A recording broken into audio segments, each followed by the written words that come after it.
I love love, and I love weddings.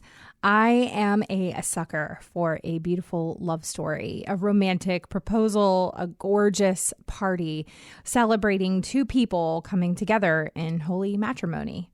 Weddings are not only an incredible display of love, but also a really amazing way to see the different cultures and different family traditions come to life.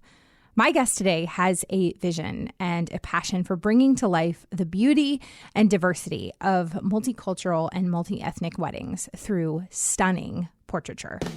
Welcome to Business with Purpose. I'm your host, Molly Stillman of Still Being Molly, and this show is all about bringing you the stories behind the brands, companies, and small businesses that are changing the world.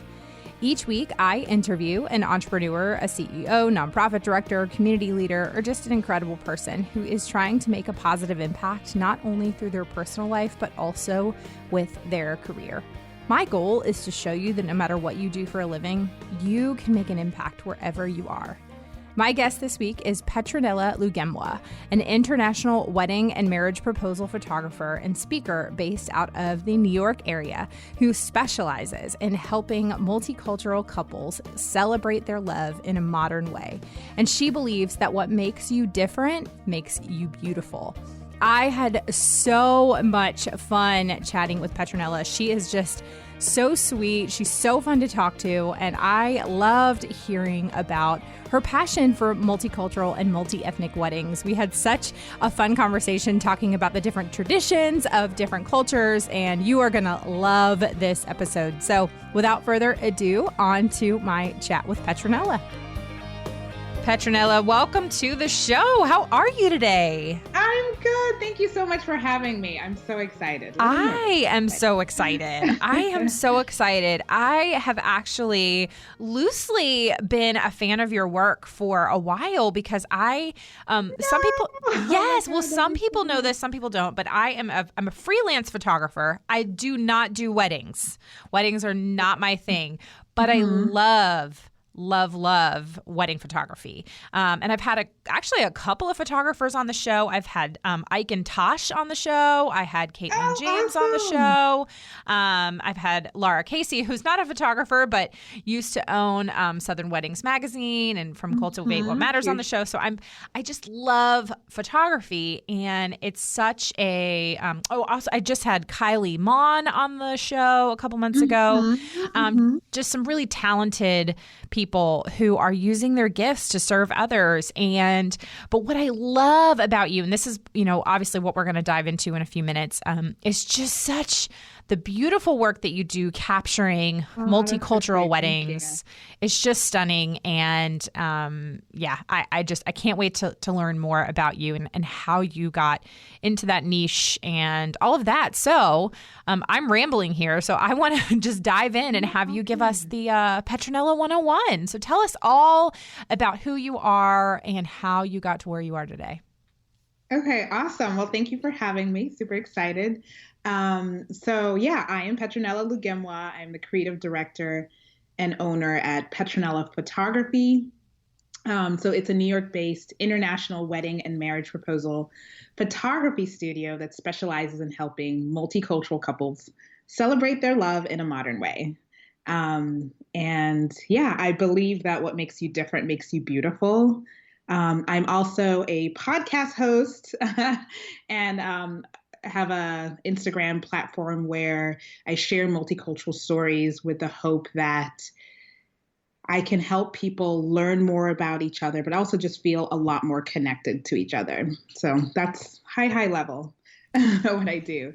Yeah. I love that. And like I said, your niche is one of the things that obviously you are a extremely talented photographer and your skill is beautiful, but really that niche is what makes you so unique. And I know obviously a few things about you, like being born in Uganda and then raised in Alabama, and just your passion for bringing the different cultures to life through photography. So I'd love for you to just kind of share a little bit about your background and you know, how did being born in Uganda, raised in Alabama, which are two very different places, how did that really kind of shape who you are and what makes you so passionate about what you do? All right, awesome. Let's see if we can wrap this up in nice, concise moment. Yeah, you are all good. I was born in Uganda, Kampala, Uganda, which, if you've ever seen The Last King of Scotland, the movie, it's about the dictator Idi Amin and just the horrible things he did. But I was born around that time. And my parents, I remember when I was born, the night I was born, there were a lot of bombs. And my mom was like, I have to get my child out of here. And so I took my first trip when I was 6 months old, I believe. And we moved to Kenya and sort of kept moving around. Literally, my family was looking for better opportunities.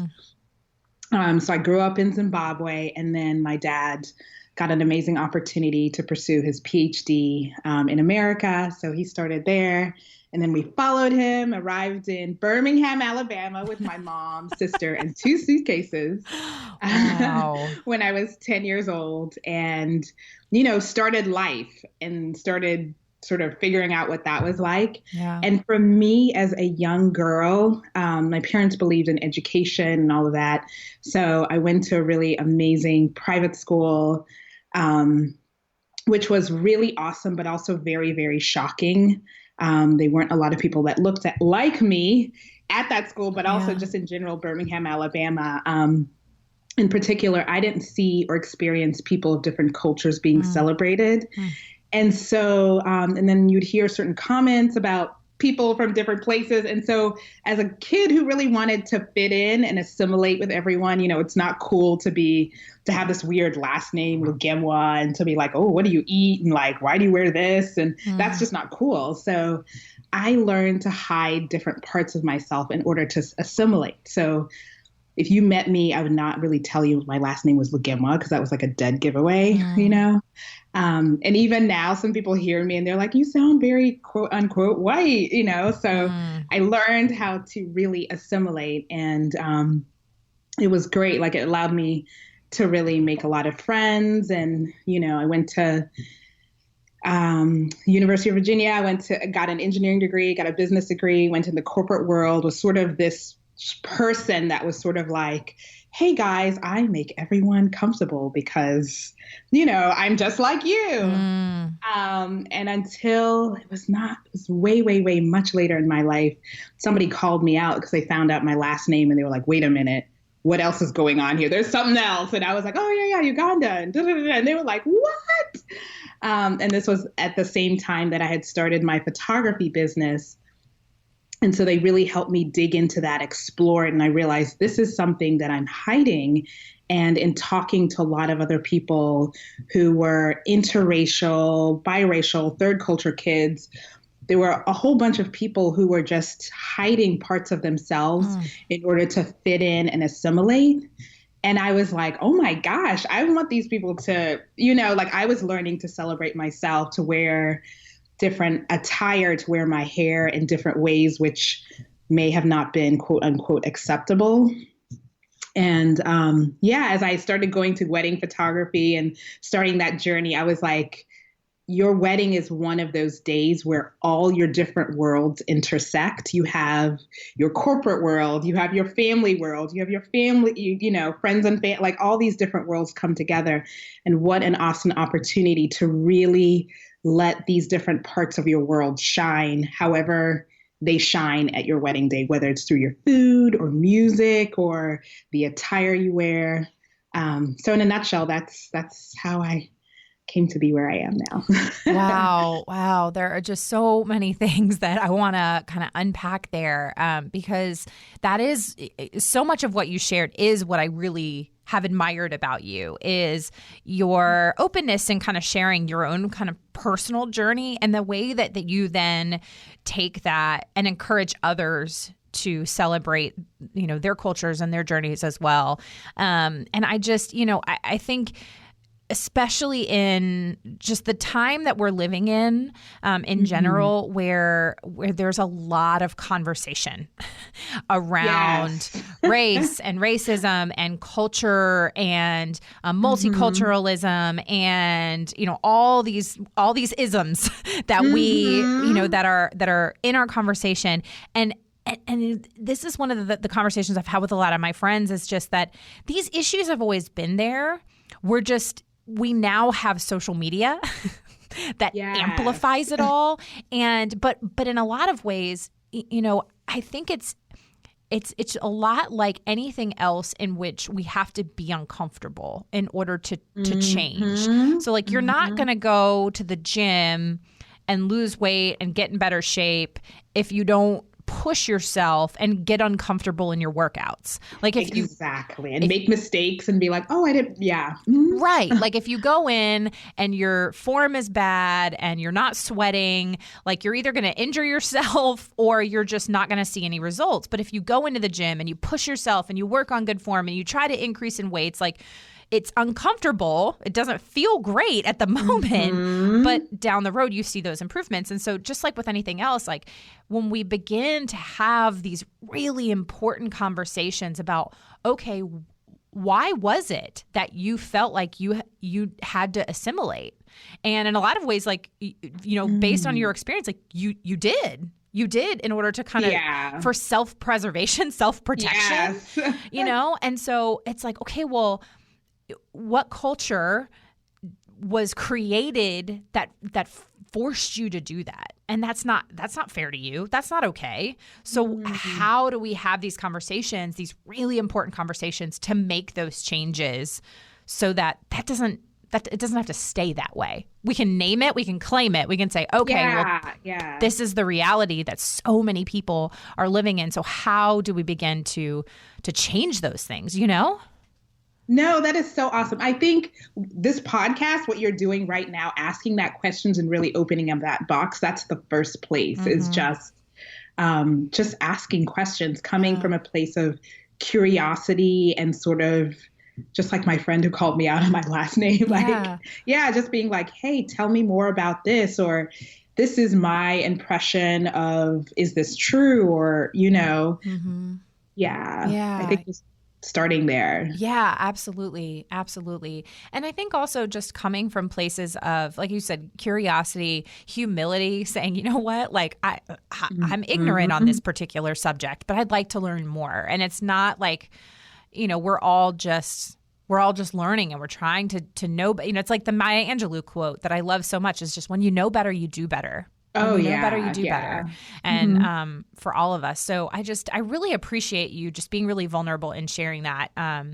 And, you know, and like I said, just the way that you had somebody call you out on it. Now it's your opportunity to even use your creative gift to bring that out in other people and see those cultural differences celebrated, and see those, you know, all those things celebrated. It's really powerful. Yeah. Oh my God. I love that you see that. Yeah. To be like, hey, like my couples know that I do call out their cultures, which sometimes I see people being like, I want to say this. And I'm just like, that's, even when I meet potential clients, the first thing I ask, I'm like, oh, tell me about your heritage. Like what does that mean to you? And just to see the different spectrums of people. Cause I think sometimes we have an idea when we hear a certain culture, oh, I know what to expect. But to really ask that person, well, what is the spectrum? Are you more Americanized? Are you traditional? Like, how do you relate to that? And does it matter to you? Yeah, absolutely. Now, I'm curious, where did the creative side kind of come in? Because, you know, you mentioned going to UVA and kind of being in this like business, almost like corporate world. And then you started your photography business. Now, was photography something you'd always loved to do? Or did it just kind of happen by accident? Oh, good question. So I'm an immigrant child, and there's a running joke with immigrant children and parents that they are basically for parent-approved careers, being a doctor, a lawyer, engineer, last one? With science, or maybe something in science. Yeah. But so my parents have done that, math teacher, science dad. And so I kind of was like on that path of, yes, this is what I'm going to do. Yeah. But I am a much more reserved person, a little bit quieter in real life. And photography has always been a way for me to share what's going on in my mind and in my heart. And so it's been something that I've done since I was young. Even, I don't know why I would do this, but I would take my dad's film camera to gym class, and I would photograph my sweaty classmates. I was just like, there's a story here, and I want to share it. Don't know why I did that, but I did it. And so it just was always something that was a side project. And one of my coworkers, my first wedding that I shot was in Mexico. And she had seen some of my work and was like, you need to come out to Mexico and shoot our wedding. And I was like, are you kidding me? I have never done this before. Like, why would you do this? But she saw something there, and she had known me. And that's sort of where it started. I shot that first wedding. It got published. I loved it. I discovered a side of myself that doesn't really come out every day in real life. It just like, yeah. So, and that's sort of how I transitioned from there. And then, slowly went from corporate, worked in corporate America, brand management, managing brands, and then was like, this is great, but this doesn't light up my soul. And you and I actually talked about attending Lara Casey's Making Things Happen. Yes, that was going to be my next question. So let's talk about that. Literally the pivot. I remember she shared her story, and I was like, I am feeling these feelings. I am not happy. And funny enough, I think I attended her course, and no one at work knew that I was doing all of that. I think I took like a vacation day or something. And so she planted that first seed, and I was like, I have to find a way to make this into something. I don't think I would have done it by myself. I was actually laid off, but it was the perfect opportunity to really say, okay, let's do this, and let's figure out, how to make it something. Oh, yeah. Wow. What a blessing in disguise. Amazing blessing. Yeah. What a blessing in disguise. Yeah. So I was going to actually ask you about that. So for the listeners that have maybe never heard about this, Lara and I actually believe we talked about this back on her episode. This was like a couple years ago. So she's go in the archives to like episode, I think like 37. She's somewhere in there. But, Lara Casey, she started Southern Weddings Magazine, and she started Cultivate What Matters. And she has this conference that used to travel. So you attended the New York one, but now it's just in Chapel Hill. She only does it in Chapel Hill. And I attended in 2015. And people always ask, like, man, it's 2 days. It's kind of expensive. Like, what are you getting out of this? And I'm like, I don't really know how to put it into words, but it is worth every penny and then some. Exactly. And so, so I just, for you, what do you think it was about hearing her story, hearing Lara's story, and knowing that there was this little tiny like kindling of fire beginning in your soul to pursue photography? What do you think it was about that, and that really just was like the gasoline on that fire and just ignited it to really, pursue your passion? So it's two things. Lara, she shares this. I think she's like an INFP, very empathic. So she very vulnerably shared her story. Like, she was like, this is who I am. This is what I've struggled with. And the big thing for me that she shared, which I had been struggling with, is she shared how she had transitioned, I believe, from being just struggling to be a fitness person. And then she went over to Florida. And I think her parents were like, what is going on? Like, she had a scholarship at a major place. And that's something that I was struggling with, because I had a great career, great money, but also there was this creative side that I really wanted to pursue. And just seeing that she had done it, and being in an environment with other women who were also like, I have this thing on my heart that I want to express in the world and share, but I don't quite know how to do it. That energy just was the fire, the spark to really say, okay, let's let's see what else is under here. And yeah, I'm not alone. I think that's what it is. I am not alone. I'm not the only one having these feelings. Yeah. So important. So important. That is just, I mean, you know, I say this all the time, and we always say this all the time, is just, you know, God created us to be in community. Like, we're not meant to do these things alone. And so sometimes just hearing from somebody else, I mean, this could apply in so many aspects of life, whether it's business or,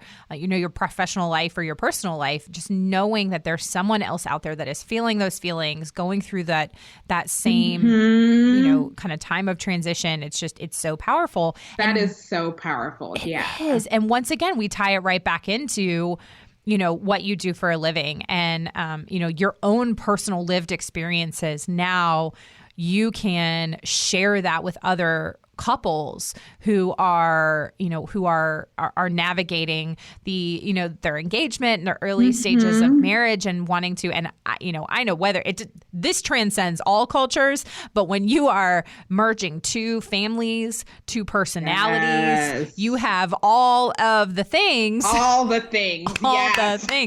and so you have a lot of things that need to be kind of factored in. And then of course, when you're talking about, you know, a biracial marriage where you've got two very different cultures that are coming together and how to navigate that, but how to do it really beautifully and to interweave the uniqueness of different cultures into a wedding day, which then is so representative of how these two people who are in love are going to then do that in marriage. So beautifully said. Yes, exactly.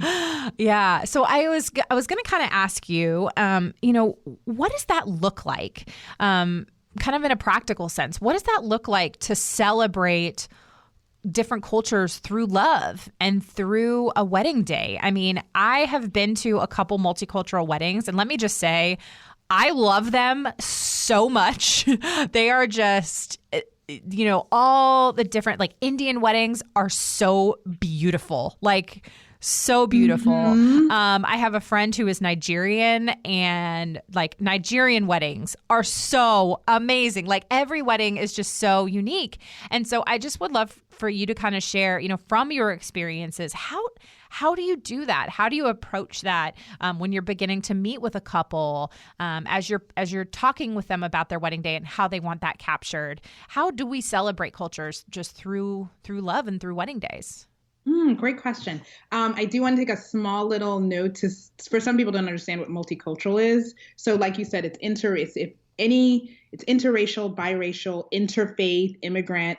It's any situation where you have a person who has to navigate two or more worlds on a daily basis. Yeah. And so how that comes out in different places, first of all, you have the individual. So anytime I meet or I'm talking to a potential new client, I'm trying to understand who are they, how did they grow up, and what's like the family situation, because that's going to show up in different ways in the wedding. So in terms of their religion, how involved are their family? How might that impact the type of ceremonies they may have? And what does their family and what do they in particular consider the official ceremony that seals the fact that they're coming together as a couple? Does that make sense? That can look very, very different. Oh, like, yeah. I'm Ugandan and the Kwanjula is the ceremony that's like your official. And then the white wedding is sort of like, they're already kind of married. So this is just more of the celebration. Yeah. So it shows up in the ceremony. It shows up in the attire. Sometimes there's more than one day of celebration. So that it can look different in that way. In the food, which is for couples who food is really important. Like, let's say the food has cultural elements. It's so important to capture the food, even though somebody on the outside might be like, oh my gosh, it looks like a pile of random stuff. Like, it's so important to have that captured because that person took time to have a special caterer come in and like have that food in there. In music. So understanding, is there a specific dance that really represents this person's culture, and making sure that you capture that moment, that they see that image and they're like, that is me. That is my family and all of us. So, you know, whether it's a Jewish, you know, like there's different dance and stuff. Yeah. So understanding that are there any specific symbols or token or just something that is really important? So anything from like the material that's used might have, like, there's certain materials you can look at and it didn't immediately identify somebody culture by that. Yeah. So making sure that's captured, or like a specific rose in Ethiopian ceremonies, there's a rose ceremony you give, and capturing that rose, that handoff is really important. So yeah, so just understanding like who is this person and where in the spectrum of culture are there. And there's some people who are like, oh my gosh, I am of this culture, but we are not doing anything of that culture because it's whatever, it's too much, or I don't get it, or, Yeah, absolutely. No, that's really, I love the way you described just down to the tiniest little detail and how important it is to kind of work with your clients to identify, okay, which parts of these do you really want to celebrate? Are there any parts you want to leave behind? Or are there any parts that really are extra meaningful to you? Family traditions, because then when you get into like family specific traditions that have been passed down, yes, that's where the like tension comes in as a multicultural couple, because at least for most of my couples, they're very modern and they're very like, we don't really want to wear this outfit, which is, but the parents are like, well, this is what you do. Yeah. And so there's trying to navigate all of that for sure. I'm going to take a quick break from my chat with Petronella to share with you that the brand new Spring/Summer 2020 collection from Seiko Designs has launched, and it is amazing. The Hopefully Yours collection has everything from handcrafted legacy leather goods to hand-woven and block-printed textiles. Each piece in this collection is truly something to be treasured and celebrated, just like you. We promise that these pieces will become treasured items in your collection, telling not just a story of your personal style, but of hope and resilience and belief. My personal favorites from the Hopefully Yours collection are the Circle crossbody bag in cognac, which I am using today, and the brushed rainbow chiffon skirt, which I also happen to be wearing today because it is just that amazing. But I can promise you that every piece in this collection is absolutely stunning, and I know you are going to love it. To shop this incredible collection, go to seikodesigns.com/Molly Stillman. That is SSEKO designs.com/Molly Stillman. Okay, let's get back to my conversation with Petronella. I am curious, what are some of your favorite wedding ceremonies to photograph, or just weddings in general? Like, what cultures have just been stood out to you, like, oh, this is so fun, I love photographing this, like, this is just, is there any, obviously they're all beautiful, they're all amazing, but are there any in particular that just stand out to you and you're like, oh, those are so much fun, and here's what really makes them unique, and I love to celebrate them because of, this reason? It's going to be a cheat, but it actually weaves into some of the other cultures I love. I definitely love my own culture. It's Ugandan, the Kwanjula. And basically you have this maybe 8 to 10 hour ceremony where you have two families sitting on opposite ends of each other, and they're negotiating the price of the bride, or the bride price. And so you have an MC representing each side, and each side is sort of ribbing the other side and being like, I'm better than you and you're better than, and, so there's that. And then you have the bride's family sort of say, hey, this is a list of all the things that our daughter is worth, and you should bring them out. So you have an entourage come out. So that's a beautiful ceremony, and place the gifts in front of the bride's family from the groom's side. And you have the bride you have a bunch of, she has her entourage come out and they're covered, and he has to identify which one is her, like make sure that he really knows who she is. There's that. There's like the transfer of a chicken from the bride's father to the groom to sort of say, hey, you're going to take care of my, you really, like, it's sort of like this manly, like, sort of like I'm going to take care of her. So the exchange of the rooster is really sort of symbolic about that. There's so many different, it's like so much going on. There's food, there's lots of banter, but it's that exchange. And then finally, the bride coming out and the family being like, okay, we accept you've done everything that we believe she's worth. So now go and be together, and, you know, they exchange rings and all of that good stuff. And she changes several different times, several different outfits, and she goes in and out, and there's dancing. There's so much going on. But I love that ceremony, not only because it's, you know, close to my culture, but because when I was in Cambodia 2 years ago, I was with a tour guide, and we stopped at the side of a street, and I was like, oh my God, there's a wedding going on. I'm just kind of curious to see what's going on. And I stood up on the outside and ended up being invited to the wedding personally by the bride's parents. Oh, wow. And family. And I was in there, and they speak Khmer in Cambodia, which everyone was speaking. No one was really speaking English.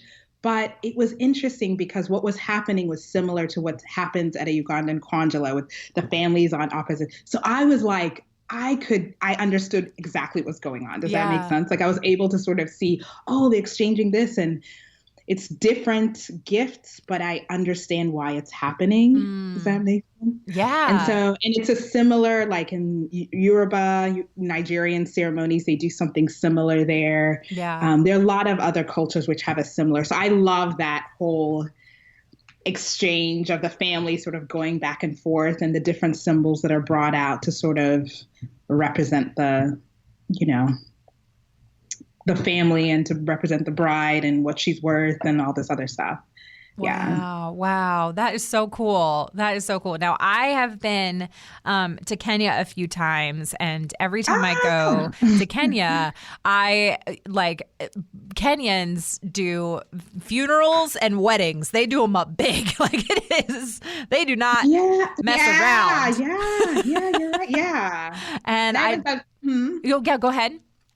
No, I said I haven't done a Kenya, but I've done a Uganda. I can only imagine. Yeah. So it sounds very similar, kind of to what you were sharing with Ugandan weddings, and I'm sure that like you said, there's in a lot of cultures, there's some similar crossovers, and but it really is just such a beautiful picture of.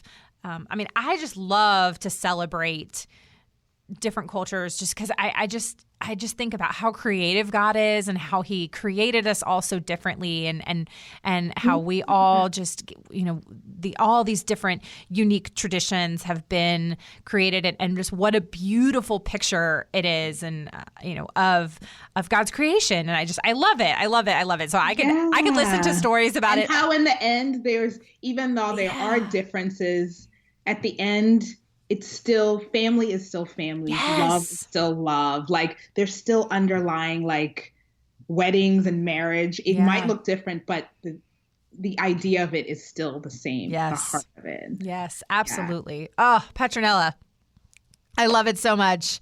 You are amazing. Okay, so we're going to transition just a little bit here these last few minutes to ask just some fun, lighthearted get-to-know-you questions. It's one of my favorite parts of the show. It's one of my listeners' favorite parts of the show. And so, Petronella, are you ready for the get-to-know-you round? Yay! Let's go. All right. So question number 1 is, what is something that is really popular now, but in like 10 years, you think everyone's going to look back and be really embarrassed by it? Everything's always changing. We're just talking about the phone with my nephew. Okay. So I just attended a conference in Phoenix, the United Photography Conference. Yeah. And they had an 80s party that they had to do. And I was like, well, where am I going to get 80s clothes? You know? And so I was walking the mall, and I think I went to like Forever 21 or something. And I was like, everything from the 80s had come back. Yes! Like, do you remember those like sweatpants, which were sort of like plasticky with the crinkly. Oh no. With the colors and stuff. I was like, they're coming back. And the gold, like the shiny gold, like I was like, it was everywhere and everything. And I was like, I will do this for this 80s party. but I am not continuing to do I'm like, this is going to be so gone soon. But I think it's coming back. So It is. No, I kid you not. Okay. I got to tell this quick story. So we were, last weekend, my in-laws had taken our kids for the weekend. And so we usually on Sunday afternoon, we will drive and meet halfway to kind of exchange and get them back. And so we had met at a random Wendy's in this small town in North Carolina. And this sweet girl walked in, and I kid you not, I thought she was walking straight out of 16 Candles, some movie from the 80s, where I was like, I think she's being serious. I think this is for real, because she was wearing the high top Converse, some acid wash, cuffed jeans. She had a striped turtleneck on, and then on top of it she had some shirt from the 70s. Her hair was half up, half down with a scrunchie in it, and I was like, homegirl walked right out of an 80s high school movie. That is what happened, and it's in a non-ironic way. How has this happened that all of these trends have come back? Right? It feels like we're going back. Why? Yeah. Because we will opt out of this. Right. My sister, my sister is 10 years older than me. And so she went to prom, 1991. And so she'll look back at her prom pictures and she's like, why? Why did we... Why? And then here we are, and we're bringing that stuff back. I'm like, guys, we have photographic evidence that we should have left that behind. This is not a good thing. Yeah. This is not okay. This is not okay. All right. Sorry. I digress. If you are listening and you wear acid wash jeans, I do not hate you. I don't. Not at all. Okay. Okay. Question number 2. If you were a professional athlete, picture a baseball player, and you are walking up to the plate, what would your walk-up song be? The song that plays to hype you up. Oh my gosh, girl, I love music, so This is all the things. Are you ready? Yes. Right now, I wake up every day to Jess Glynn's Ain't Got Far to Go. Ooh. Which is I don't know. I'm just it just pumps me up. It reminds me that I don't have very far to go. And it's something that I actually, when I talk and everything, I have that as my song. Anything Beyonce, for sure, because why not? She's so great. I love it. Yeah. So those would be my responses. I love dancing, so it's put on a good beat and I'm out. Yes, exactly. Okay, what is something that is really important to you, but you never really get the chance to talk about? Wow. Something that's important to me. I must feel I think my family. I love my family. I love a lot, but I also recognize that they're not trying to be all out in the spotlight, if that makes sense. My mom's very shy, and but I love my nephews. I love my family. They're just good. They're just great. I love it. Have them around. Yeah, that's awesome. Okay, if someone were to play you in a movie, who would you want it to be? Someone were to play in a movie. Okay. Oh, so I'll say this. Anytime I do a photo shoot, I usually ask my clients to envision themselves as their person that they aspire to be. And my person would be Asia Naomi King, and she's in How to Get Away with Murder. Ooh. Lawyer type. Yeah. Or Lupita. Lupita, I feel like she would nail it. Oh, Lupita. She's amazing. She's so beautiful. Yeah. So those two. I love it. That's a great answer. Okay. Last but certainly not least, the question I ask all my guests, and that is, what does it mean to you to run a business with purpose? This one makes my heart, I almost want to cry. So having a business that has purpose. I think my goal is always to help people feel more connected because it's something that I struggled with when I was younger.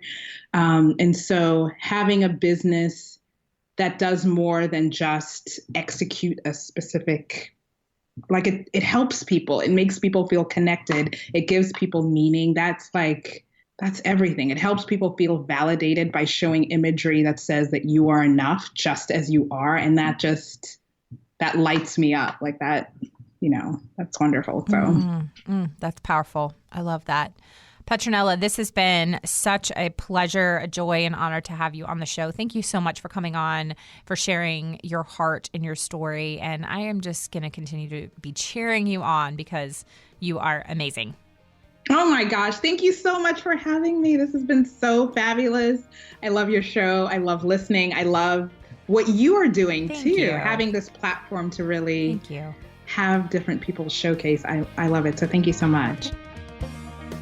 I wanted to know what you loved about this episode or something that you learned. If you do, let me know on social media. You can find me at Still Being Molly or at Business with Purpose Podcast on Instagram or Facebook. And don't forget that hashtag Business with Purpose Podcast.